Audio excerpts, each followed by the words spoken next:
Hello दोस्तों, कैसे हैं आप सभी। आई होप आप बहुत अच्छे होंगे। मैं बहुत बहुत स्वागत करता हूं आपका ज्ञान जीएस के यूट्यूब चैनल में। और जैसा कि आप सभी को पता है, ये हमारी पॉलिटी की सीरीज चल रही है और संविधान को बहुत ही अच्छे अंदाज में हम समझ रहे हैं। तो कल कुछ टेक्निकल प्रॉब्लम की वजह से आपकी जो क्लास है वो नहीं हो पाई थी, तो उसके लिए मैं क्षमा प्रार्थी हूँ। और आगे आपकी जो क्लासेस हैं वो कंटिन्यू चलेंगी, जो आपकी मंडे टू सैटरडे होती है। तो आपकी डेली क्लास आपको मिलेगी। कल के लिए आप क्षमा कर दीजिएगा। तो आज जैसा कि हम समझने वाले हैं, जो हमारा पार्ट है, हमने अभी तक क्या मौलिक अधिकार, राज्य के नीति निर्देशक तत्व, उनको समझ लिया है। अब उसके बाद जो हमारा पार्ट आता है मौलिक कर्तव्यों का, ठीक है। तो कुछ हमारे मौलिक कर्तव्य होते हैं, उनको हम एक जिसे कहते हैं ऊपर ऊपर से समझ लेंगे, और जो उनके महत्वपूर्ण बिंदु होंगे उन पे हम चर्चा कर लेंगे, जो जिनसे एग्जाम में क्वेश्चन पूछा जाता है। बेसिकली बहुत ज्यादा क्वेश्चंस नहीं आते हैं इस पोर्शन से। मौलिक कर्तव्य वाला जो पोर्शन है, उसमें जो चेंजेस हुए हैं, उसमें जो संशोधन हुए हैं, उसमें जो 11वां मौलिक कर्तव्य जोड़ा गया है 86वें संविधान संशोधन से, तो उसके बारे में कुछ कुछ चर्चा कर लेंगे। बाकी एक बार हम मौलिक कर्तव्यों को भी पढ़ ही लेंगे, जिससे कभी अगर डायरेक्ट कोई मौलिक कर्तव्य का क्वेश्चन दे दिया, क्योंकि संविधान जो सब आपका सब्जेक्ट है, उसमें क्या रहता है कि लगभग लगभग सभी बच्चे इसको पढ़ते हैं और पूरा पढ़ते हैं। तो इसमें कभी कभी ऐसा होता है कि क्वेश्चन पूछने को एग्जाम वहां से पूछ लेता है जहां से अभी तक ना पूछा गया हो, ठीक है। तो हम उन पे भी चर्चा कर लेंगे। और उसके बाद हम संसदीय व्यवस्था को समझने वाले हैं, जो हमारा पार्लियामेंट्री सिस्टम है वो किस प्रकार का है, और उसको हम पूरा अच्छे से समझेंगे। क्योंकि पार्लियामेंट्री सिस्टम और संघीय व्यवस्था, ये सारी चीजें हम सीक्वेंस में समझेंगे। क्योंकि हमने बताया कि आप जो भी पढ़ रहे हैं, हम आपको लक्ष्मीकांत जो बुक है उसका रेफरेंस लेके पढ़ा रहे हैं, और उसमें सारे चैप्टर्स आपको मिलते जाएंगे क्रम से। तो जो आपके एग्जाम्स के लिए इंपॉर्टेंट हो सकते हैं, उन सबको हम अच्छे से पढ़ते हुए चलेंगे। तो चलिए, बातें नहीं करते हैं, काफी बातें हो गई। अब शुरू करते हैं क्लास। आ जाते हैं क्लास पे, और इसके बाद सीधे से हम आ जाते हैं अपने मौलिक कर्तव्यों पर। तो मौलिक कर्तव्यों की अगर हम बात करें, तो मौलिक कर्तव्य का मतलब क्या हुआ। अभी हमने राज्य के नीति निर्देशक तत्वों को पढ़ा। उसमें क्या था कि वो राज्य के कर्तव्य थे, ठीक है। जो राज्य के नीति निर्देशक तत्व थे, उसमें क्या बताया गया है, राज्यों के क्या कर्तव्य होंगे। उसके बाद ये जो कर्तव्य हैं, ये जो भी हमारा देश है भारत, उसमें रहने वाले नागरिक जो भारतीय हैं, उनके क्या कर्तव्य होंगे, उसका प्रावधान हमने किस में किया गया है, मौलिक कर्तव्यों में। ठीक है, तो इनको हम देख लेते हैं, और इनमें जो महत्वपूर्ण बिंदु है, पहली जो बात है, मूल कर्तव्यों को संविधान में डॉक्टर स्वर्ण सिंह समिति, ठीक है, ये आपको याद रखना है, बहुत इंपॉर्टेंट है स्वर्ण सिंह समिति। क्योंकि स्वर्ण सिंह समिति से ही क्या हुआ था, इनको जोड़ा गया था। डॉक्टर स्वर्ण सिंह समिति की सिफारिश पर 42वें संविधान संशोधन द्वारा 1976 के द्वारा इन्हें अंतः स्थापित किया गया था। और उस टाइम ये हमने कहां से लिए थे, तो सोवियत संघ से हमने मौलिक कर्तव्यों को अडॉप्ट किया था। मूल कर्तव्यों को संविधान के भाग 4 का, ठीक है, ये संविधान का भाग 4 का है। क्योंकि 4 में अगर कभी भी आपको संविधान में कोई भाग ऐसे मिलता है, जैसे 4A, 5A, या कुछ ऐसे ABCD या का खा गा करके, तो आप डेफिनेटली समझ जाना कि वो क्या हुआ है, उसको किसी संविधान संशोधन के द्वारा हमारे संविधान में जोड़ा गया है। क्योंकि पहले हमारे जो भाग थे वो 1 2 3 4 लगातार थे, और उसमें जब भी हमें जोड़ना पड़ा तो हमने वो संख्या जो है वो उतनी ही रखी, उनमें बस हमने का खा गा करके उनको हम जोड़ते चले गए, ठीक। तो मूल कर्तव्य को संविधान के बाद 4 का में जोड़ा गया है, ठीक है। और 51 का आर्टिकल, एक पूरा आर्टिकल है 51 का, और उस 51 का आर्टिकल में ही हमने इनको पूरी तरह से समावेशित किया है, इनको रखा गया है, ठीक है। तो इनका आर्टिकल कौन सा है, 51 का। उसके बाद मूल कर्तव्य बाद योग्य नहीं है, अर्थात इनका अनुपालन नहीं करने पर किसी नागरिक को दंडित नहीं किया जा सकता है। तो ये बात याद रखने वाली है। जैसे कि नीति निर्देशक तत्व थे जो हमारे बाद योग्य नहीं थे, जैसे कि अगर राज्य की सुविधा अनुसार वो चीजें डिपेंड करती हैं, वैसे ही मौलिक कर्तव्य हैं, इनके आधार पर किसी भी व्यक्ति को हम जेल नहीं भेज सकते, केवल इनके आधार पर। जब तक उसने कुछ और कृत्य ऐसा ना किया हो जो गैर संवैधानिक हो, तब तक हम उस व्यक्ति को क्या है, दोषी नहीं ठहरा सकते। कि बाकी ये हमारे कर्तव्य होते हैं। आगे समझ लेते हैं इनको। उसके बाद 86वें संविधान संशोधन, ये 2002, ये बहुत इंपॉर्टेंट है, और ये शायद बहुतों बार एग्जाम में पूछा गया है, और आपके लिए बहुत ज्यादा इंपॉर्टेंट हो जाता है ये वाला क्वेश्चन। ये 11वां मूल कर्तव्य इससे जोड़ा गया था। पहले हमारे जो मूल संविधान था जिसमें हमने 42वें संविधान संशोधन में जो जोड़े थे उसमें हमने केवल 10 मूल कर्तव्यों को जोड़ा था। उसके बाद 11वां मूल कर्तव्य हमने 86वें संविधान संशोधन 2002 के द्वारा जोड़ा था, और ये क्या था, हमारा शिक्षा से संबंधित था। ठीक है, इसके अंतर्गत 6 से 14 वर्ष के बालकों, माता पिता या संरक्षक द्वारा उन्हें शिक्षा के अवसर प्रदान करने का दायित्व डाला गया। इसमें क्या कहा गया कि 6 से 14 वर्ष तक के जो बच्चे होंगे उनकी जो शिक्षा का दायित्व है, ये कहते हैं एक तरह से कर्तव्य है। यहाँ की जो भी नागरिक है उनका ये कर्तव्य है कि अगर उनका कोई बच्चा है जो 6 से 14 वर्ष तक की आयु रखता है तो उनका ये कर्तव्य है कि आप उसे शिक्षा दिलाएंगे। उसके बाद भारत की प्रभुता, एकता और अखंडता की रक्षा करें और उसे अक्षुण्ण रखें, यह उपबंध मूल कर्तव्य में किया गया है। ठीक है, जो भारत की एकता, अखंडता और रक्षा करें, ठीक है, और उसे अक्षुण्ण बनाए रखें, तो ये वाली जो भावना है ये हमें कहाँ देखने को मिलती है, ये हमारे मूल कर्तव्यों में देखने को मिलती है। ठीक है, जैसे कि हमने कल्याणकारी राज्य की अवधारणा किसमें देखी, वो हमने देखी थी मौलिक राज्य के नीति निर्देशक तत्वों में, और इसमें हमें क्या मिलती है, और अगर हम बात करें कि हमारा जो गणतंत्र और जो हमारा धर्मनिरपेक्ष और वो जो चीजें हैं वो हमें कहाँ देखने को मिलती हैं, वो हमारे मूल अधिकारों में देखने को मिलती है। तो संविधान के हर भाग में आपको कुछ ना कुछ जो प्रस्तावना है उसकी झलक देखने को मिलेगी। तो यहाँ पे क्या मिलता है, एकता अखंडता की रक्षा करें और उसे अक्षुण्ण बनाए रखें। अक्षुण्ण का मतलब वो क्षीण ना हो पाए, वो विखंडित ना हो पाए, ठीक है, उसको अक्षुण्ण बनाए रखना है। ठीक है, उसके बाद बात करते हैं मूल कर्तव्यों की प्रेरणा पूर्व सोवियत संघ संविधान से ली गई है। सोवियत संघ, जिसे पहले सोवियत संघ कहते थे, आजकल हम रूस कहते हैं। ठीक है, जो पहले विभाजित नहीं था तो पूरा कहलाता था सोवियत संघ, अब वो विभाजित हो गया तो अब उसका पार्ट बन गया और उसको रूस कहने लगे। तो वहां से हमने इनको लिया है जो हमारे मूल कर्तव्य है। ठीक, ये हो गए कुछ महत्वपूर्ण बातें जिनसे क्वेश्चन पूछने जाने की संभावना प्रबल होती है। ठीक है, यहाँ से क्वेश्चन आपका पूछा ही जाता है। उसके बाद अब हम और कुछ पॉइंट्स पे चर्चा कर लेते हैं जो हमारे मूल कर्तव्य हैं, उनको ही देख लेते हैं कौन कौन से हमारे मूल कर्तव्य हैं। मौलिक कर्तव्य की जो संख्या है वो वर्तमान कितनी है, 11 है। याद रखेंगे, ये फैक्ट है। प्रत्येक नागरिक का यह कर्तव्य होगा कि वह संविधान का पालन करे और उसके आदर्शों, संस्थाओं, राष्ट्रध्वज और राष्ट्रगान का आदर करे। ठीक है, तो ये हो गया। और दूसरा हो गया, स्वतंत्रता के लिए हमारे राष्ट्रीय आंदोलन को प्रेरित करने वाले उच्च आदर्शों को हृदय में संजोए रखे और उनका पालन करे। ठीक है, पहला ये हो गया और दूसरा ये यहाँ से हो गया। स्वतंत्रता के लिए जो भी हमारे स्वतंत्रता संग्राम में जिन्हें पार्टिसिपेट किया था, जिन्होंने अपने जीवन का बलिदान दे दिया या जिन्होंने योगदान किया, तो उन आदर्शों को हम अपने मन में रखेंगे और उनके प्रति आदर सम्मान करेंगे। ठीक है, ये दूसरा कर्तव्य है। पहला नागरिक का क्या कर्तव्य होगा, संविधान का पालन करना है और आदर्शों, संस्थाओं, राष्ट्रध्वज, राष्ट्रगान का आदर करना है। ठीक है, तो पहले में हमारे जो संवैधानिक चिन्ह है हमें उसका आदर करना है, दूसरे में जो स्वतंत्रता दिलाने में जिनका योगदान रहा है उनका हमें आदर सम्मान करना है। ठीक, तो उसके बाद हम बात करते हैं तीसरा जो हमारा है, भारत की प्रभुता, एकता और अखंडता की रक्षा करें और उसे अक्षुण्ण बनाए रखें। ठीक है, तो ये हमारा मतलब कर्तव्य है कि हाँ, ये बात सही भी है कि क्योंकि भारत की जो एकता है, अखंडता है, उसमें हमें योगदान देना चाहिए क्योंकि हम भारत के नागरिक हैं। हमारा भारत एकजुट होकर रहेगा। कहते हैं ना कि अगर कोई एक लकड़ी है तो उसे आराम से तोड़ा जा सकता है, और कई लकड़ी अगर गट्टर बना दो तो उसे तोड़ना मुश्किल हो जाएगा। ठीक है, तो ये बात है। वैसे ही अगर हमारा भारत इकट्ठा रहेगा, हम एकजुट होकर रहेंगे, तो हम किसी भी चुनौती का सामना कर सकते हैं और किसी भी राष्ट्र का सामना कर सकते हैं। कोई भी चुनौती आ जाएगी तो हम आसानी से उससे लड़ सकते हैं। ठीक, तो हमें याद रखना है। उसके बाद चौथा है हमारा, देश की रक्षा करें। ठीक है, देश की हमें रक्षा करनी है। देश रक्षा तो हमारा परम कर्तव्य है। ठीक है, जो भी हमारे सैनिक, भारत के जो सैनिक है, जो हमारी चारों तरफ की जो बाउंड्रीज है उन पे खड़े रहते हैं, जो हमारी रक्षा प्राचीरें हैं उनको संभालते हैं, तो उनको क्या है, वो हमारे देश की रक्षा करते हैं। ठीक है, तो देश रक्षा करने का कर्तव्य किसका है, हमारा है।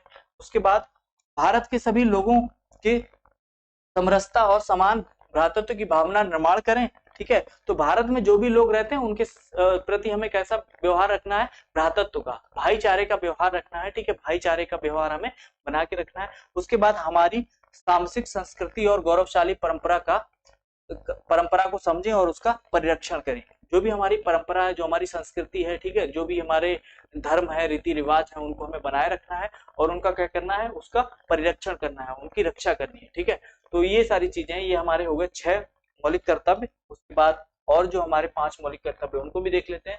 अगला है हमारा प्राकृतिक पर्यावरण की रक्षा करें और उसका संवर्धन करें। ठीक है, तो जो पर्यावरण की रक्षा है वो भी हमारा कैसा है, मौलिक कर्तव्य है। ठीक है, तो मौलिक कर्तव्य है और इसको हमें ध्यान में रखना चाहिए, क्योंकि पर्यावरण जो है वो सभी के लिए जरूरी है। पर्यावरण रहेगा, पर्यावरण स्वच्छ रहेगा तो वातावरण अच्छा रहेगा और हमारी जो जीविका है, हमारा जो जीवन है वो और अच्छा हो जाएगा। ठीक, उसके बाद वैज्ञानिक दृष्टिकोण और ज्ञानार्जन की भावना का विकास करें। ठीक है, रूढ़िवादी जीवन हमें नहीं जीना चाहिए, ज्ञानार्जन पे हमेशा बल देना चाहिए। ज्ञानार्जन का मतलब क्या हुआ कि हमें जो वैज्ञानिक दृष्टिकोण है वो रखना चाहिए। अगर रूढ़िवादिता पे जी रहे हैं, जैसे पहले बहुत सारी प्रथाएं ऐसी होती थी जो रूढ़िवादी थी, कि जैसे सती प्रथा थी। ठीक है, तो जो भी व्यक्ति मर जाता था, अगर पहले उसका देहांत हो जाता था, उसकी पत्नी को भी चिता में कूदना पड़ता था। तो ये क्या हो गई, ये रूढ़िवादी परंपरा हो गई। अब वैज्ञानिक दृष्टिकोण क्या होता है कि वैज्ञानिक दृष्टिकोण हमें रखना चाहिए कि ऐसी कोई प्रथा, ये सब चीजें समाज में अच्छी नहीं है। ठीक है, और ये सबको जीने का अधिकार है, ये प्रथाएं जो है वो गलत है। तो हमने ये चीज भी अपनाई कि जो ऐसी रूढ़िवादी परंपराएं हैं उनसे हमें दूर रहना चाहिए और वैज्ञानिक दृष्टिकोण रखना चाहिए। उसके बाद सार्वजनिक संपत्ति को सुरक्षित रखें। सार्वजनिक संपत्ति को सुरक्षित रखने का मतलब क्या है, कोई भी ऐसी चीज जो सार्वजनिक है, कोई भी ऐसी जगह हो गई, कोई ऐसा संस्थान हो गया, ठीक है, वहां गंदगी ना फैलाएं। ठीक है, और उसे सुरक्षित रखें, उसे साफ स्वच्छ बनाए रखें। तो ये भी हमारी एक भारत के नागरिक होने के नाते हमारी जिम्मेदारी है और ये हमारा क्या है, मौलिक कर्तव्य है। उसके बाद व्यक्तिगत एवं सामूहिक गतिविधियों के सभी क्षेत्रों में उत्कर्ष की ओर बढ़ने का सतत प्रयास करें। कोई व्यक्तिगत या सामूहिक रूप से गतिविधि ऐसी हो रही है, सभी क्षेत्रों में उत्कर्ष की ओर बढ़ने का सतत प्रयास करें। ऐसा अगर कोई सम्मेलन या ऐसा कोई काम हो रहा है, ऐसी सामूहिक कोई गतिविधि हो रही है, तो उसमें हमें उत्कर्ष मतलब उसको और अच्छा करने के लिए प्रयास करना चाहिए। ठीक है, और उसमें सतत प्रयास करने चाहिए उसको और बढ़ाने के लिए। उसके बाद 11वां जो हमारा है ये बहुत इंपॉर्टेंट है और इसी को हमने 86वें संविधान संशोधन के द्वारा जोड़ा है और ये 2002 में आया था। ठीक है, 2002 में आया था और ये 86वां संविधान संशोधन है। इसके द्वारा हमने क्या कहा, माता पिता संरक्षक द्वारा 6 से 14 वर्ष के बच्चों को प्राथमिक शिक्षा प्रदान करने का अधिकार। ठीक है, 86वां संविधान संशोधन है, ये अभी हमने पहले भी डिस्कस किया और इसको हमें ध्यान रखना है। 2002 ये क्वेश्चन कई बार पूछा गया एग्जाम में। ठीक है, तो आप याद रखेंगे, ये क्वेश्चन बहुत बार एग्जाम में आया है और ये 86वां संविधान संशोधन के द्वारा 6 से 14 वर्ष के जो बच्चे हैं उनका क्या है, शिक्षा प्रदान करने का अधिकार, या उनको शिक्षा दिलाने की जिम्मेदारी किसकी होगी, उनके माता पिता की। ठीक, तो ये याद रखेंगे आप। तो ये हो गया कुछ हमारे मौलिक कर्तव्य। इसके बाद हम अपना संसदीय व्यवस्था वाला जो पार्ट है उस पर चर्चा करेंगे। ठीक है, तो मौलिक कर्तव्य आपने समझ ली। मौलिक कर्तव्य से अगर क्वेश्चन उठेगा तो यही सारी चीजें पूछी जाती हैं जो हमने पहले फैक्ट्स डिस्कस कर लिए। उसके बाद मौलिक कर्तव्य भी देख लिए, अगर इनसे कभी क्वेश्चन कोई उठता है तो आप इनको याद रखेंगे। आगे बढ़ते हैं और समझ लेते हैं संसदीय व्यवस्था को। संसदीय व्यवस्था भाई क्या होती है। अब जैसा कि इसके नाम से समझ आ रहा होगा कि संसदीय और व्यवस्था, ठीक है, तो संसद में कैसी व्यवस्था होगी, इसका ये मतलब है सीधा सा। तो संसद में कैसी व्यवस्था होगी, हमने कैसी संसद की व्यवस्था को अपनाया है, ये वाला हमारा कुल मिला के जो हमारा हमें पढ़ना है वो हमें यही पढ़ना है कि हमारी जो संसद है उसकी व्यवस्था क्या होगी। आगे बढ़ते हैं और संसदीय व्यवस्था में समझ लेते हैं आगे क्या क्या चीज है। ठीक है, ये हमारा ज्ञान जीएस यूट्यूब चैनल, ठीक है, और ये है हमारा टेलीग्राम ग्रुप।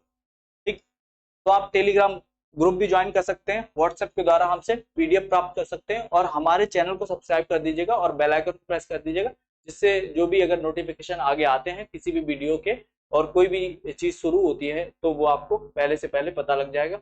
और अगर आप इस सीरीज से जुड़े रहेंगे तो आपको वाकई लाभ होने वाला है। ठीक है, वैसे बहुत सारे एजुकेटर पढ़ाते हैं, ये किसी इस वजह से नहीं पढ़ा रहे हैं कि हाँ आप देखिए वीडियो हमारे व्यूज आ जाएंगे, ये सब चीजें नहीं।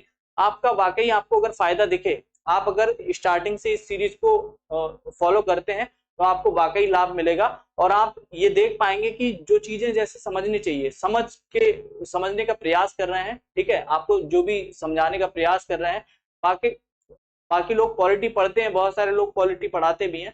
तो जो पॉलिटी पढ़ना है, एक पढ़ना हो गया, एक रटना हो गया। ठीक है, जो समझने की प्रक्रिया है उसको यहाँ पे हम लोग जारी रखे हुए हैं।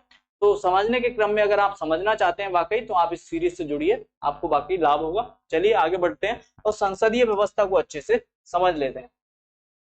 संसदीय व्यवस्था में क्या है, ठीक है, तो संसदीय व्यवस्था पहली बात तो कहते किसे, संसदीय व्यवस्था का मतलब अभी हमने समझ लिया कि अगर संसद की जो व्यवस्था है हमारी, वो हमारी संसदीय व्यवस्था कहलाती है। ठीक, एक संसदीय व्यवस्था होती है, एक राष्ट्रपति व्यवस्था होती है। राष्ट्रपति व्यवस्था अगर हम देखें तो कहाँ है, वो हमारी अमेरिका में है। ठीक है, संसदीय व्यवस्था, या हम कह सकते हैं कि हमारी जो ब्रिटेन में है वो राष्ट्रपति व्यवस्था है। राष्ट्रपति व्यवस्था का मतलब क्या है, वहां का जो प्रमुख है केवल उसी के हाथों में शक्तियां होती हैं और वही सारे प्रावधान करता है। हमारे यहाँ क्या होती है, संसदीय व्यवस्था है। इस व्यवस्था में कार्यपालिका का अपनी नीतियों और कार्यों के लिए विधायिका के प्रति उत्तरदायित्व होता है। जो संसदीय व्यवस्था है हमारी, उसमें क्या है कि कार्यपालिका, और वैसे हमारी सरकार के 3 अंग होते हैं। 3 अंग कौन कौन से होते हैं उनको हम समझ लेते हैं एक बार। कोई भी अगर सरकार है तो उसके 3 अंग होते हैं। जैसे हमारे यहाँ क्या है, अगर जो सरकार है, या शासन कह सकते हैं इसको, शासन ज्यादा अच्छा रहेगा, सॉरी शासन ज्यादा अच्छा रहेगा, तो शासन कह सकते हैं हम।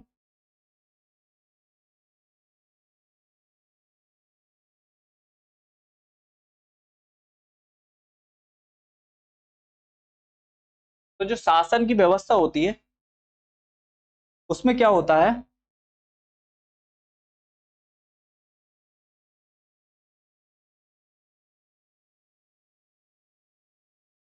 उसमें एक होता है कार्यपालिका, ठीक है, एक कार्यपालिका होती है आपकी कार्यपालिका, दूसरी होती है न्यायपालिका,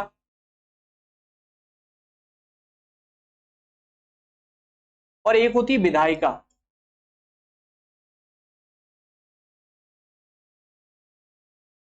ठीक है, तो कार्यपालिका, न्यायपालिका और विधायिका 3 ही अंग होते हैं प्रमुख। जो भी कोई शासन है, अगर शासन व्यवस्था है तो उसके कौन कौन से अंग होते हैं, तो ये 3 अंग होते हैं। ठीक, शासन, बस ठीक कर लेते हैं।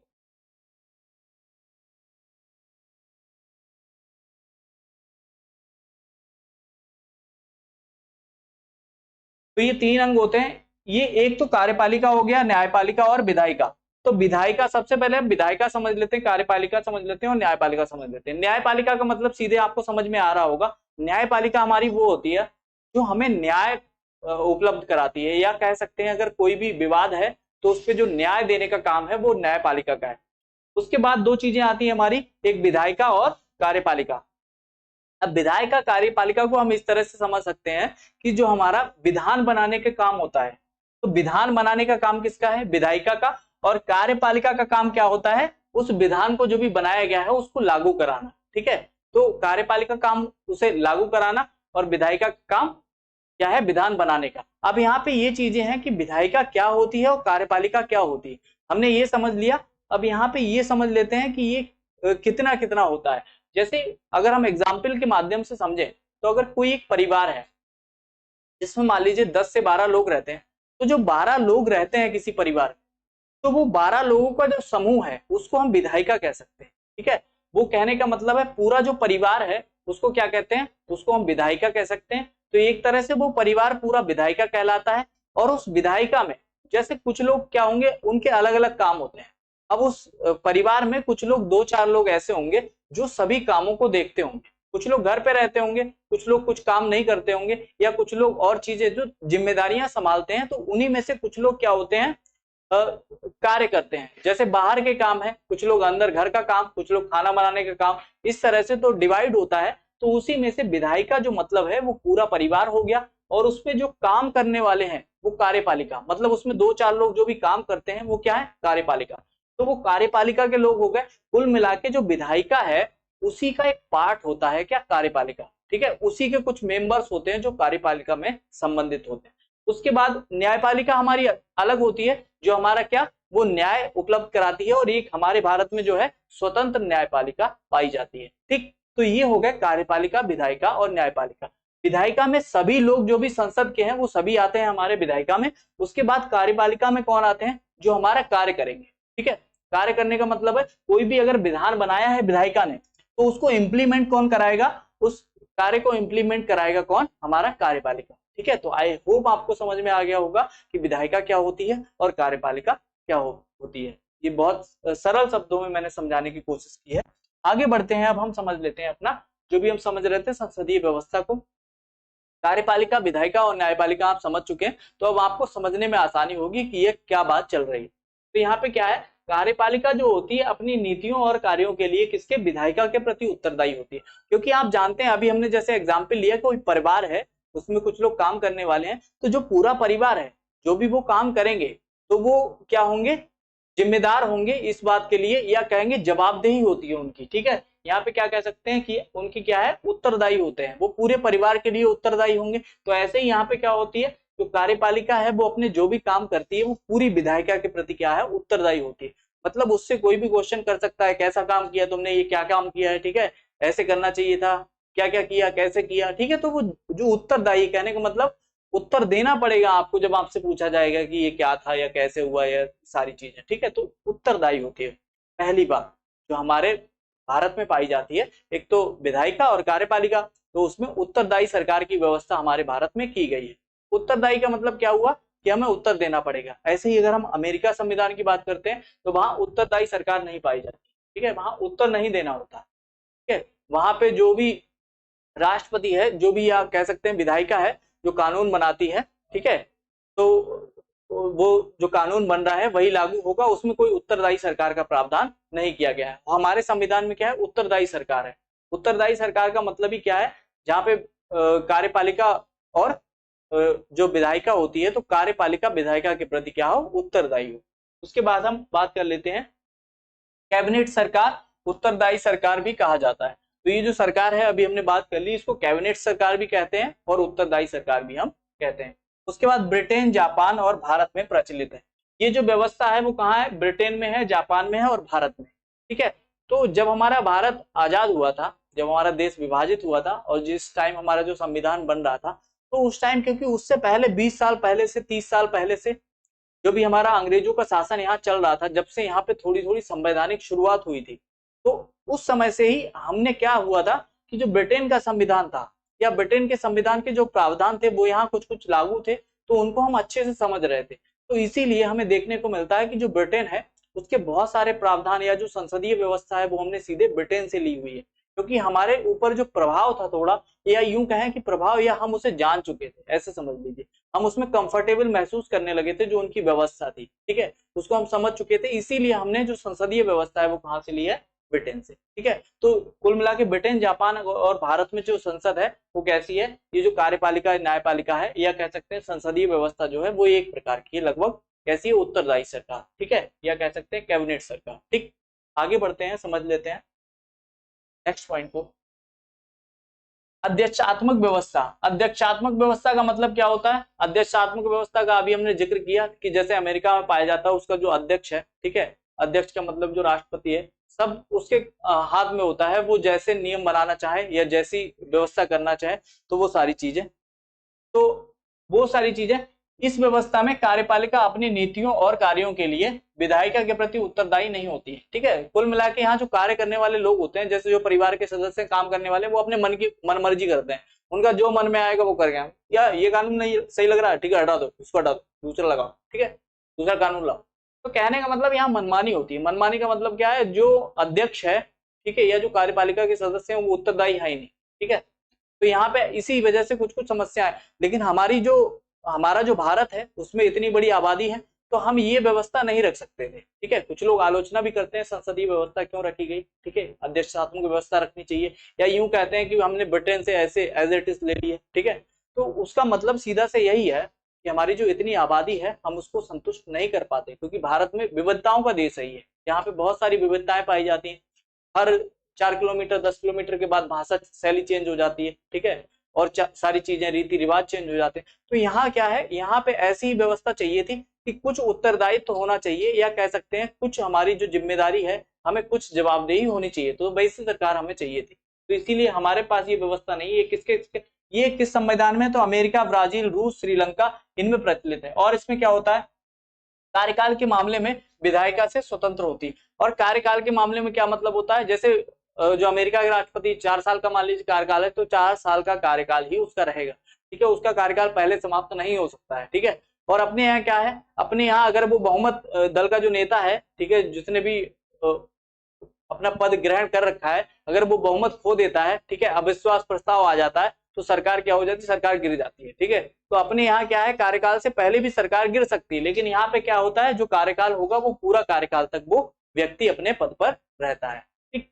उसके बाद गैर उत्तरदायी सरकार भी कहा जाता है। ठीक है, गैर उत्तरदायी मतलब उत्तर देना ही नहीं है इन्हें, ठीक है, मनमानी करनी है, क्योंकि यहाँ पे क्या है, अध्यक्षात्मक व्यवस्था है, ठीक है, जो कार्यपालिका है वो जिम्मेदार है ही नहीं, उसकी जवाबदेही है ही नहीं विधायिका के प्रति, ठीक है। तो आपको याद रखना है ये व्यवस्था कहाँ कहाँ है, अमेरिका में है, ब्राजील में, रूस में और श्रीलंका में प्रचलित है ये वाली व्यवस्था, ठीक है।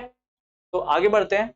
आई होप आपको समझ में आ गया होगा कि जो हमारे देश में कौन सी व्यवस्था है और कुछ देशों में कैसी व्यवस्था, अध्यक्षात्मक व्यवस्था है। तो दोनों व्यवस्थाओं में आपको जो फर्क है वो समझ में आ गया होगा।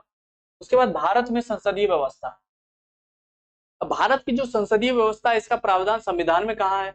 अभी संसदीय व्यवस्था जो है तो हमें देखने को कहाँ मिलती है भाई, ठीक है, क्योंकि ये संसदीय व्यवस्था कोई चैप्टर नहीं है, जो हमारा संविधान है उसका कोई भाग नहीं है, ठीक है, उसमें एक पार्ट है संसदीय व्यवस्था, या कहें जो हमारे संसद की व्यवस्था है उसको हमने लिया गया है। तो वो हमें देखने को कहाँ मिलती है। अगर हम संघ की बात करते हैं जो हमारा भाग 5 है, तो संघ में अगर हम बात करें तो अनुच्छेद 74 और 75, जो हमारे आर्टिकल 74 है, 74 में क्या प्रावधान किया गया है कि राष्ट्रपति की सहायता के लिए क्या होगी, एक मंत्री परिषद होगी, ठीक है, जिसका प्रमुख कौन होगा, प्रधानमंत्री होगा।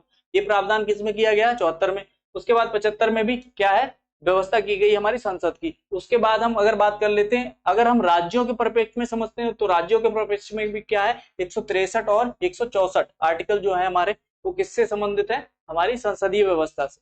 क्योंकि 163 में भी कहा गया है कि जो राज्यपाल होगा राज्य का, वो राज्यपाल के सहायता के लिए क्या होगी, एक मंत्री परिषद होगी, और जिसका प्रमुख कौन होगा, मुख्यमंत्री होगा, ठीक है, जो हमारा सीएम होता है।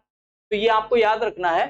तो ये जो प्रावधान है संसदीय व्यवस्था के, वो संविधान में कहाँ कहाँ किए गए हैं, 74 75 आर्टिकल आपको याद रखना है, और 163 164 आर्टिकल में इसमें संसदीय व्यवस्था के प्रावधान हमारे किए गए हैं, ठीक। आगे बात कर लेते हैं हम संसदीय सरकार की विशेषताएं। अब संसदीय सरकार की विशेषताएं क्या होती है, जैसे अगर हमने संसदीय सरकार ली है उसकी कुछ विशेषताएं होंगी। क्या क्या विशेषताएं हैं जिनकी वजह से हमने उसको एडॉप्ट किया, उसको ग्रहण किया है। तो नामिक एवं वास्तविक कार्यपालिका, ठीक है। अब यहाँ पे नामिक और वास्तविक दो तरह की कार्यपालिका है, क्योंकि आप जानते हैं कि राष्ट्रपति जो है वो नाम का प्रमुख होता है। भैया जितने काम होने हैं वो सब राष्ट्रपति के नाम से होंगे, चाहे कि कोई भी विदेश नीति हो, कोई समझौता हुआ, कुछ भी हुआ, तो सब किससे होते हैं, राष्ट्रपति के नाम से होते हैं। लेकिन वाकई क्या उसे ये अधिकार है कि वो अपनी मर्जी से कुछ भी कर सके, तो उसको अधिकार भैया कुछ नहीं है। अधिकार कुछ क्यों नहीं है, क्योंकि काम कौन करेगा, जिम्मेदार कौन है, सभी निर्णय कौन लेता है, तो कार्यपालिका का प्रमुख कौन है, एक तरह से होता है जो हमारा प्रधानमंत्री, ठीक है। तो प्रधानमंत्री की इच्छा के बिना कुछ भी नहीं हो सकता है। कुछ भी नहीं का मतलब ये है कि कुछ शक्तियां हैं राष्ट्रपति में जो अपनी निर्धारित हैं, लेकिन ज्यादातर जो कार्यपालिका के काम है उनका जो उनको करने की जिम्मेदारी है, या यूं कहें कि उनमें किसकी राय काम आएगी या कौन करेगा, तो वो कौन करेगा, वो मन से होती है प्रधानमंत्री के, ठीक है। राष्ट्रपति क्या करते हैं, जिसे कहते हैं नाम के, ठीक है, नामिक एवं वास्तविक कार्यपालिका। यहाँ पे यही शब्द इसलिए दिया गया है कि जो राष्ट्रपति है वो नाम के प्रमुख है भैया, नाम के कार्यपालिका के, कि सभी कार्यपालिका के काम है, वो कार्यपालिका के जो अधिकार हैं वो किसके हैं, राष्ट्रपति के नाम से होते हैं, लेकिन केवल नाम ही से होते हैं, नाम का प्रमुख है, ठीक है, और बाकी काम का प्रमुख कौन है, तो हमारा प्रधानमंत्री, ठीक है। तो प्रधानमंत्री क्या होती है, प्रधानमंत्री की जो मंत्री परिषद है, ठीक है, तो वो हमारी क्या है, वास्तविक कार्यपालिका। तो हमें याद रखना है यहाँ पे कैसी है, दो तरह की कार्यपालिका है, एक तो नाम का प्रमुख होता है और दूसरा काम का प्रमुख है। काम का मतलब सभी काम वही करता है। उसके बाद हम बात करते हैं बहुमत प्राप्त दल का शासन सामूहिक उत्तरदायित्व। बहुमत प्राप्त दल का जो शासक होता है, शासन, वो सामूहिक उत्तरदायित्व, जो बहुमत दल का नेता होता है वो किसके उत्तरदायित्व होता है, ठीक है, वो पूरी जो हमारी पार्लियामेंट है, या यूं कहें हम संसद के प्रति उत्तरदायी होता है। और जो हमारी संसदीय व्यवस्था है, या जिसे कहते हैं विधायिका जो होती है, विधायिका के प्रति उत्तरदायी होती है, कौन सी, जो भी बहुमत प्राप्त दल का नेता होता है। और बहुमत प्राप्त दल का नेता ही क्या होता है, हमारा प्रधानमंत्री बनता है, ठीक है। बहुमत प्राप्त दल का नेता ही हमारा क्या, प्रधानमंत्री बनता है। तो ये हमें याद रखना है। एक तो दूसरी पहली व्यवस्था जो विशेषता है वो हमने जान ली, और दूसरी क्या है, बहुमत प्राप्त दल का जो नेता होता है वो सामूहिक रूप से उत्तरदायित्व होता है विधायिका के प्रति। उसके बाद क्या होती है, राजनीतिक एक रूपता। राजनीतिक एक रूपता का मतलब क्या है, राजनीतिक रूप से एक रूपता, जैसे जो भी बहुमत प्राप्त दल का नेता है उनके सभी सदस्यों में, क्योंकि वो एक ही पार्टी के होंगे, जब उन्होंने बहुमत प्राप्त किया तो वो एक ही पार्टी के होंगे, एक ही पार्टी के होने की वजह से क्या होगा, उनकी जो प्रवृत्ति है या जो सोचने की क्षमता है वो कैसी होगी, एक सी होगी। ठीक है, वो एक साथ सोचेंगे। एक साथ सोचने का मतलब ये है कि वो सब एक फेवर में रहेंगे। तो वो उसी को क्या कहते हैं, राजनीतिक एक रूपता। ठीक है, राजनीतिक रूप से क्या है, उनमें एक रूपता होती है, क्योंकि वो किसी एक पार्टी के ही होते हैं। इसीलिए क्या कहा जाता है कि एक तो विशेषता ये होगी, राजनीतिक एक रूपता होती है। तो उनको जो काम करने में सामंजस्य वो अच्छे से बिठा पाते हैं, उनमें कोई समस्या नहीं आती है। ठीक है, जो भी बहुमत प्राप्त दल का नेता होता है। उसके बाद बात करते हैं दोहरी सदस्यता। दोहरी सदस्यता का मतलब क्या है, कोई भी अगर व्यक्ति हमारा जो हमारे भारत में अगर सदस्य है संसद का, तो एक तो अगर जो बहुमत प्राप्त दल का नेता है, एक तो वो क्या है, हमारी विधायिका का सदस्य है। ठीक है, एक तो विधायिका का सदस्य है, जैसे कि अभी हमने एग्जाम्पल दिया था कि अगर कोई परिवार है तो एक तो वो परिवार का सदस्य भी है, और ऊपर से अगर वो कार्यपालिका का सदस्य भी है तो एक तो कार्यपालिका का सदस्य अलग से है और दूसरा परिवार का सदस्य अलग से है। तो उसके पास क्या है, दोहरी सदस्यता है। एक तो कार्यपालिका की भी सदस्यता है और दूसरी क्या है, विधायिका की भी सदस्यता है। दोहरी जो कार्यपालिका के हमारे सभी मेंबर्स होते हैं उनके पास क्या होती है, दोहरी सदस्यता होती है। ठीक है, उसके बाद प्रधानमंत्री का नेतृत्व। ठीक है, तो नेतृत्व इसका कौन करता है, प्रधानमंत्री करता है। आपको पता है जो भी बहुमत प्राप्त दल का नेता होता है, कौन होता है, प्रधानमंत्री होता है। और यही हमारा क्या करता है, पूरी मंत्रिमंडल का क्या करता है, नेतृत्व करता है। ठीक है, उसके बाद क्या है, निचले सदन का विघटन। और आप जानते हैं कि निचले सदन का विघटन, जो हमारी लोकसभा है, तो उसका क्या होता है, विघटन हो जाता है।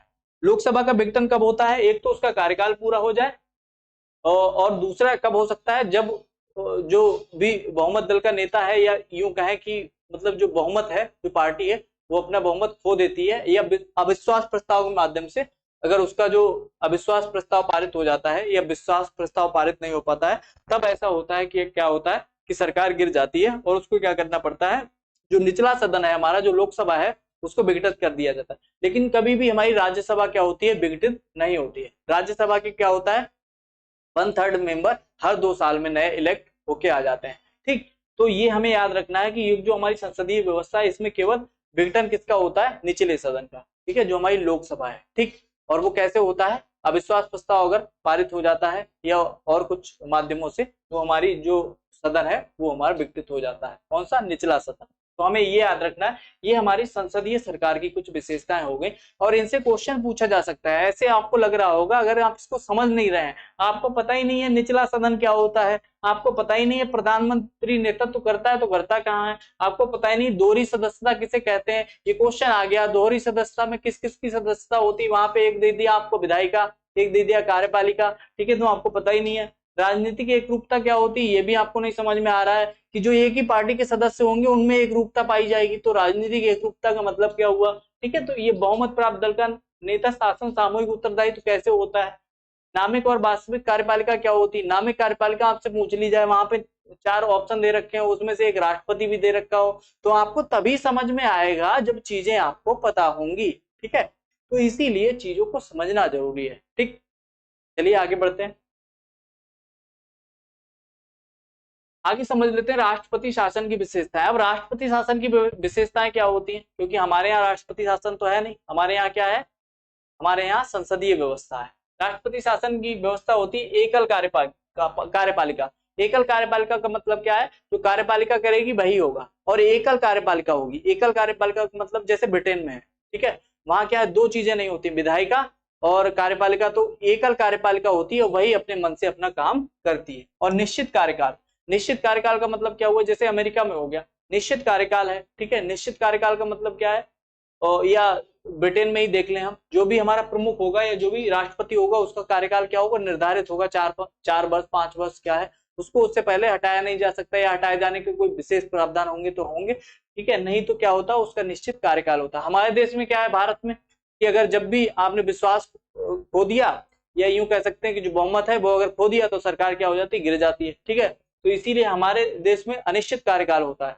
कुछ कुछ आपने प्रधानमंत्री पढ़े होंगे या राष्ट्रपति पढ़े होंगे, उनका कार्यकाल बहुत कम कम रहा। ठीक है, कम कम रहने का मतलब क्या हुआ, कभी कभी उनने विश्वास खो दिया, या अविश्वास प्रस्ताव पारित हो गया, या यूं कह सकते हैं कि उनका बहुमत खो गया। तो वो सारी चीजें हैं, उससे क्या हो जाता है, हमारे देश में जो कार्यकाल है वो उसकी अनिश्चितता पाई जाती है। ठीक है, और यहाँ क्या होता है, जो राष्ट्रपति व्यवस्था होती है उसमें निश्चित कार्यकाल की व्यवस्था होती है। उसके बाद गैर उत्तरदायित्व, इनका उत्तरदायी भैया नहीं होता है, ये उत्तरदायी सरकार ही नहीं होती। उत्तरदायी सरकार कौन सी है? हमारी, ठीक है, जिसमें कार्यपालिका विधायिका के प्रति उत्तरदायी होती है। उसके बाद निचले सदन का विघटन नहीं होता है, ठीक है, इसमें निचले सदन का विघटन नहीं होता। निचले सदन का मतलब क्या हो गया? कार्यपालिका, ठीक है, तो कार्यपालिका को भैया विघटन इसमें नहीं होता है। उसके बाद या यूं कहें लोकसभा जो होती है उसका विघटन नहीं होता। शक्तियों का विभाजन, ठीक है, शक्तियों का विभाजन मतलब क्या हुआ? इसमें शक्तियां विभाजित रहती हैं, ठीक है, शक्तियां विभाजित रहती हैं मतलब जो प्रमुख रूप से जो शक्तियां हैं, कार्यपालिका है, कार्यपालिका में है, उसके बाद राष्ट्रपति में है, तो उनकी शक्तियों का विभाजन होता है। और शक्तियां जिसकी जो शक्तियां हैं उसमें एक दूसरे की कोई जवाबदेही नहीं होती है, तो उन शक्तियों में कोई उस तरह से नहीं कि उसकी जब किसी ने कोई प्रावधान बनाया है उस पर कोई भी आप रोक लगा सके, या यूं कह सके उस पर कोई ऑब्जेक्शन उठा सके, क्योंकि वो जिम्मेदारी वहां है ही नहीं, उत्तरदायित्व शासन होता ही नहीं है, ठीक। तो ये हो गई कुछ राष्ट्रपति शासन की विशेषताएं, ठीक है, इनको हमें ज्यादा ध्यान नहीं रखना है, लेकिन हमने जो इससे पहले पढ़ा जो हमारी संसदीय व्यवस्था में क्या क्या प्रावधान है उनको हमें ध्यान से पढ़ना है, और आपके एग्जाम्स के लिए वही ज्यादा इंपॉर्टेंट होती है। आगे बढ़ते हैं। उसके बाद आते हैं संसदीय सरकार के गुण। तो संसदीय सरकार के गुण क्या होते हैं, विशेषताएं पढ़ ली हमने। विधायिका एवं कार्यपालिका में सामंजस्य, तो आपने यहाँ देखा होगा भारत में जो विधायिका होती है हमारी, जैसे जो परिवार हो गया, और कार्यपालिका जो उसमें कार्य करने वाले लोग हो गए, कार्यपालिका, ऐसे ही तो समझा था हमने, ठीक है। तो जो विधायिका होगी और कार्यपालिका होगी में सामंजस्य होता है, मतलब सामंजस्य का मतलब क्या है? वो आपस में मिलजुल कर काम करते हैं, ठीक है। तो ये हमारे जो संसदीय सरकार है उसकी विशेषता है। जब मिलजुल कर काम करते हैं तो वो एकदम सही नीतियां बनती हैं और उन्हें लागू भी सही ढंग से कराया जा सकता है, क्योंकि विधायिका ने अगर कोई लॉ बनाया है वो सभी की सर्वसम्मति से बनता है, और उसके बाद उसको लागू कौन कराता है? कार्यपालिका। तो इसीलिए अगर उसमें सामंजस्य पाया जाता है तो वो अच्छे ढंग से उसका इम्प्लीमेंट हो पाएगा, ठीक। तो ये हमारे जो संसदीय सरकार है उसका गुण है, ठीक है। उसके बाद क्या होता है? उत्तरदायी सरकार।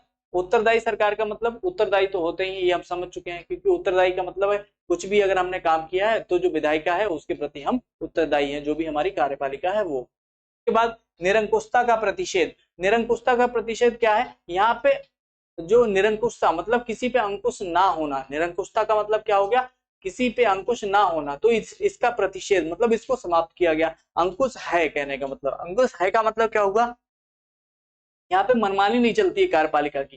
कार्यपालिका जबकि उसकी जवाबदेही होती है तो उसे कार्य हमेशा अच्छे ढंग से ही करना है, ठीक है, उससे कुछ भी जवाब मांगा जा सकता है, तो यहाँ मनमानी नहीं। वहीं पे क्या है? जहाँ पे जो अध्याचात्मक व्यवस्था होती है वहां पे क्या होती है? मनमानी चल जाती है, क्योंकि कार्यपालिका जिम्मेदार होती ही नहीं है। कार्यपालिका जो मन में आता है या जैसा वो करना चाहे वैसा कर सकती है, उसके लिए वो स्वतंत्र होती है। यहाँ पे क्या होती है? यहाँ पे जवाबदेही है, तो इसीलिए यहाँ क्या होता है? निरंकुशता का प्रतिषेध। यहाँ जो निरंकुशता है वो लागू रहती है, वो लागू नहीं रहती है, कहने का मतलब निरंकुशता, उस पे अंकुश ना होना, तो उसका प्रतिषेध किया गया। अंकुश यहाँ पे क्या है? होता है, ठीक है, आप उस पर रोक लगा सकते हैं, या यूं कहें कि जवाबदेही होती है। उसके बाद हम बात करते हैं वैकल्पिक सरकार की व्यवस्था। वैकल्पिक सरकार की व्यवस्था का मतलब क्या है? अगर कोई बहुमत दल का नेता अगर बहुमत अगर खो देता है अपना, तो उसमें क्या होता है? वैकल्पिक सरकार की व्यवस्था की गई है। राष्ट्रपति क्या है? वैकल्पिक सरकार का गठन कर सकता है, ठीक है, भारत में ये प्रावधान है, वैकल्पिक सरकार का गठन किया जा सकता है जब तक चुनाव ना हो तब तक, ठीक है। तो ये वैकल्पिक सरकार की व्यवस्था भी की गई है। उसके बाद प्रतिनिधित्व। वैकल्पिक सरकार का मतलब क्या होता है? जो विपक्ष का नेता होता है, इसीलिए कहते हैं कि विपक्ष का जो नेता होता है वो सेकंड, जिसे कहते हैं सरकार, जो विपक्ष होता है वो द्वितीय सरकार के रूप में होता है, उसका जो नेता होता है वो द्वितीय सरकार के रूप में होता है, मतलब या यूं कहें कि द्वितीय पीएम के रूप में होता है। तो जो अगर कार्यपालिका है वो अगर अपना खो देती है विश्वास, या कहें बहुमत बहुमत खो देती है, तो उसमें क्या होता है? ये अथॉरिटी होती है राष्ट्रपति के द्वारा कि उसे जो विपक्ष का नेता होता है उसको वैकल्पिक सरकार के रूप में चुन सकते हैं, ठीक है। तो ये व्यवस्था होती है। उसके बाद व्यापक प्रतिनिधित्व। व्यापक प्रतिनिधित्व इसका मतलब क्या हुआ? कि व्यापक प्रतिनिधित्व है, बहुत बड़ा प्रतिनिधित्व यहाँ पे होता है। जो हमारी संसदीय व्यवस्था है इसमें सभी का प्रतिनिधित्व होता है व्यापक रूप से, क्योंकि जो हमारे लोकसभा के मेंबर्स चुन के जाते हैं तो वो किससे? जनता के द्वारा चुन के जाते हैं। तो जनता के द्वारा चुन के जाने का मतलब क्या? वहां पहुंचते हैं मेंबर, और वहां मेंबर जो पहुंचते हैं वही सब काम करते हैं, तो व्यापक प्रतिनिधित्व हो जाता है, वो पूरे भारत का प्रतिनिधित्व करते हैं, ठीक। उसके बाद हम बात कर लेते हैं संसदीय सरकार के दोष, तो इसमें कुछ दोष, उसमें कुछ कमियां भी पाई जाती हैं जिनको, ठीक है, कुछ लोग वही है क्रिटिकली कहते हैं। अस्थिर सरकार, अस्थिर सरकार का मतलब वही हो गया कि हमारे यहाँ जब बहुमत खो जाता है तो सरकार गिर जाती है, ठीक है, यही मतलब है कि जो सरकार है वो स्थिर रूप से नहीं है, फिर दूसरी सरकार बनेगी, चुनाव होता है, ठीक है, 6 महीने के अंदर चुनाव होना है, उसके बाद दूसरी सरकार चुनी जाती है। तो ये है कि यहाँ पे अस्थिरता पाई जाती है। और आपने कुछ पास्ट पीरियड में देखा होगा कि कुछ सरकारें गिरी भी और उनकी जगह पे दूसरी सरकारें आई, ठीक। उसके बाद नीतियों की निश्चितता का अभाव, जो नीतियां होती हैं, जैसे अभी कोई सरकार आई, मान लीजिए अभी आप अगर उत्तर प्रदेश से संबंधित हैं, तो जब अखिलेश यादव जी आए, उन्होंने कुछ नीतियां निकाली, उसके बाद क्या होती है, योगी जी की सरकार आ गई, तो योगी जी ने अपनी नीतियां, और जो अखिलेश जी की नीतियां थी उनको खारिज कर दिया। तो कहने का मतलब क्या, नीतियों की निश्चितता का अभाव। कोई भी अगर नीति बनाई जाती है तो उसका अभाव इसलिए होता है क्योंकि अगर अभी कोई दूसरी सरकार है, उसके बाद अगर चुनाव के बाद अगली सरकार आ जाती है तो वो पिछली वाली नीतियों को क्या खारिज कर देती है, उसके बाद नई नीतियां लगाती है, ठीक है, तो नई नीतियां बनाती है, इसीलिए जो नीतियां हैं उनका निश्चितता का क्या अभाव पाया जाता है। उसके बाद मंत्रिमंडल की निरंकुशता। मंत्रिमंडल की निरंकुशता का मतलब क्या हुआ कि जो मंत्रिमंडल होता है उसकी निरंकुशता, कभी कभी क्या होता है वो निरंकुश हो जाता है, ठीक है, निरंकुश का मतलब हो जाता है वो मनमाने से काम करने लगते हैं। मनमाने से काम करने का मतलब ही ये है कि जब उन्हें बहुमत प्राप्त होता है, बहुमत का मतलब क्या है, एक जो बहुमत है, जितना पर्याप्त बहुमत है उससे अधिक मात्रा में जब बहुमत प्राप्त होता है तो मंत्रिमंडल, क्योंकि सारी चीजें उनकी होती हैं, तब कभी कभी मंत्रिमंडल क्या करता है, उसको निरंकुशता हो जाती है, मतलब वो अपने मन से काम करने लगता है। लेकिन ये किस कंडीशन में होता है, जो बहुमत चाहिए उससे अधिक मात्रा में, बहुत अधिक मात्रा में अगर बहुमत होता है तब ऐसा करता है मंत्रिमंडल। जैसे आप कहते होंगे कभी कभी ये सारी चर्चाएं चलती हैं कि कोई सरकार है वो अपनी मनमानी करने लगी, ठीक है, अब ये सरकार हटी नहीं रही है, ठीक है, 25 साल 20 साल हो गए, केवल एक ही सरकार है, एक ही पार्टी की सरकार है। तो जब पार्टी एक ही पार्टी की सरकार रहती है कई सालों तक, बहुत बड़ा बहुमत हो जाता है उनका, तो वो उसमें वहां पे क्या होती है, निरंकुशता आ जाती है कुछ कुछ मंत्रिमंडल की, कि वो जो काम करता है, जो नीतियां बनाता है, वो क्या उसमें थोड़ी मनमानी उनकी दिखने लगती है। उसके बाद हम करते हैं शक्ति पृथक्करण के विरुद्ध, ठीक है, जो शक्तियों का है पृथक्करण होता है, शक्ति पृथक्करण के विरुद्ध जो संसदीय सरकार है, शक्ति पृथक्करण मतलब शक्तियों का पृथक्करण, जो कार्यपालिका है और जो हमारी विधायिका है, तो उसमें कभी कभी शक्तियों का जब पृथक्करण है उसके विरुद्ध कुछ काम हो जाते हैं, ठीक है। काम का मतलब ये है कि जो शक्तियों का पृथक्करण है वो जो उस तरह से नहीं हो पाता है जैसे पहले होना चाहिए था। अगर ये जैसे निरंकुशता आ जाती है तो जो शक्तियां हैं, अब शक्तियों का मतलब है वो उस तरह से नहीं बन पाएंगी जैसे पहले बन रही थी, क्योंकि वहां पे इतना ज्यादा उनका प्रतिनिधित्व है, इतना ज्यादा उनका बहुमत है कि वो अब सब मिलकर, क्योंकि एक पार्टी के लोग होते हैं तो उसमें क्या कर सकते हैं, अपनी मनमानी कर लेंगे। तो जो शक्तियों का पृथक्करण जिस तरह से होना चाहिए, जिसको जो काम करना चाहिए वो उस तरह से नहीं होता, उसमें उनका भाव दिखने लगता है, उनकी मनमानी का भाव दिखने लगता है, तो जो शक्तियों का पृथक्करण है उसके विरुद्ध कुछ काम हो जाते हैं। उसके बाद अकुशल व्यक्तियों द्वारा सरकार का संचालन, ये सबसे इंपॉर्टेंट पॉइंट है। मैं समझता हूं कि जो हमारा भारत है उसमें कोई एक योग्यता निर्धारित नहीं की गई है। हमारे देश में अगर कोई व्यक्ति पॉलिटिकल करियर बनाना चाहता है या हमारा पॉलिटिक्स में आना चाहता है तो उसको कोई एक योग्यता निर्धारित नहीं की गई है। यहाँ पे कुछ ही शर्तें हैं कि भारत का नागरिक होना चाहिए, उसकी पढ़ाई लिखाई एजुकेशन से बहुत ज्यादा मतलब नहीं है, ठीक है, वो एक ऐसा व्यक्ति होना चाहिए जिसकी समाज में बस उसको बहुमत प्राप्त होना चाहिए, ठीक है, और कुछ शर्तें वो होनी चाहिए। तो उसके आधार पर जो व्यक्ति होते हैं अकुशल, उसकी कुशलता का कोई आधार और निश्चित नहीं किया गया है, ठीक है, तो वो आधार ना होने से, इसकी एक और वजह भी है कि आपने देखा होगा जो भी हमारे विधायिका में सदस्य पाए जाते हैं या कार्यपालिका में सदस्य पाए जाते हैं वो लोगों से इंटरेक्ट बाद में उतना नहीं हो पाते हैं। उनका मतलब क्या रहता है, वो क्या करते हैं, उनको बस वहां की मीटिंग्स, वहां का काम वही देख मिलता है, ठीक है, तो वहां कुछ ऐसी योग्यता नहीं मांगी गई है हमारे संविधान में। अकुशल व्यक्तियों द्वारा सरकार का संचालन, यहाँ पे कोई भी व्यक्ति जिसको बहुमत प्राप्त है वो क्या करता है, सरकार का संचालन करता है। तो ये आपको याद रखना पड़ेगा, ये हमारे क्या है, संसदीय व्यवस्था के कुछ दोष हैं, ठीक है। इसके बाद हम बात कर लेते हैं संसदीय सरकार की स्वीकार्यता।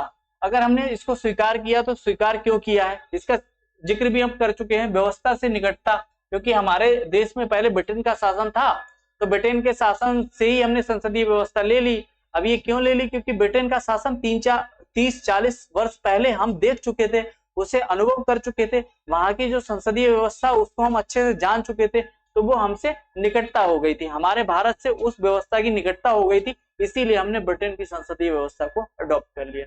उसके बाद उत्तरदायित्व को वरीयता, क्योंकि इतनी बड़ी जनता के लिए उत्तरदायित्व जो जरूरी था, अगर उत्तरदायी शासन होगा तभी ये भारत का शासन अच्छे से चल पाएगा, क्योंकि यहाँ एक बहुत बड़ी आबादी निवास करती है और जिसके सभी अधिकारों को हमें ध्यान में रखना था, तो इसीलिए हमने उत्तरदायी जो सरकार है उसको वरीयता दी, उत्तरदायित्व को वरीयता दी, इसीलिए भी हमने ये संसदीय व्यवस्था को अडॉप्ट करा। उसके बाद टकराव को रोकने की आवश्यकता, टकराव को रोकने की आवश्यकता का क्या मतलब, जब उत्तरदायी सरकार है तो यहाँ टकराव होने के चांसेस भी क्या हो जाते हैं, कम हो जाते हैं।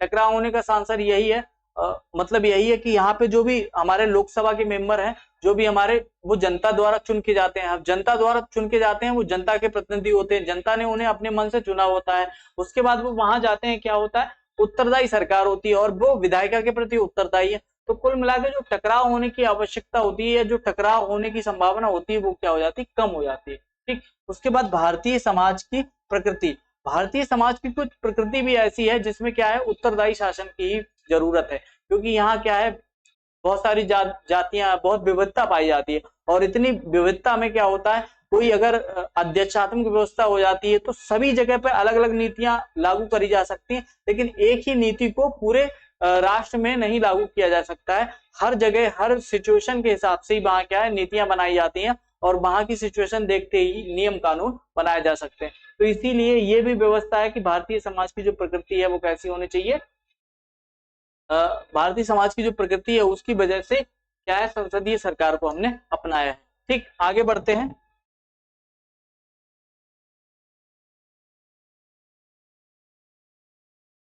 तो ये था आज का हमारा वीडियो, इसमें हमने सारी चीजें समझ ली, संसदीय व्यवस्था को समझ लिया, और संसदीय व्यवस्था में क्या क्या चीजें पाई जाती हैं, क्या क्या उसके गुण होते हैं, क्या क्या उसमें बुराइयां होती हैं, और किस वजह से हमने उसको अडॉप्ट किया है, और उससे पहले मौलिक जो कर्तव्य हैं हमारे, उनको हमने अच्छे से समझ लिया। तो आई होप आपको आज का वीडियो बहुत पसंद आया होगा, क्योंकि संसदीय व्यवस्था से कभी कभी जो कॉन्सेप्चुअल क्वेश्चन होते हैं वो आपके पूछ लिए जाते हैं, यूपीपीसीएस के लिए बहुत इंपॉर्टेंट है, यहाँ से क्वेश्चन पूछा ही है। जो आपका संघ वाला पार्ट है, यूपीपीसीएस ये नहीं पूछता है आर्टिकल 40 में, वो नगर जो आपका क्या दे रखा है, आर्टिकल 40 में आपका दे रखा है कि ग्राम पंचायतों का संगठन, उसको नहीं पूछेगा, क्योंकि उनको पता है आप पढ़ के गए हो, वो कहाँ पूछते हैं, कॉन्सेप्ट से क्वेश्चन पूछते हैं।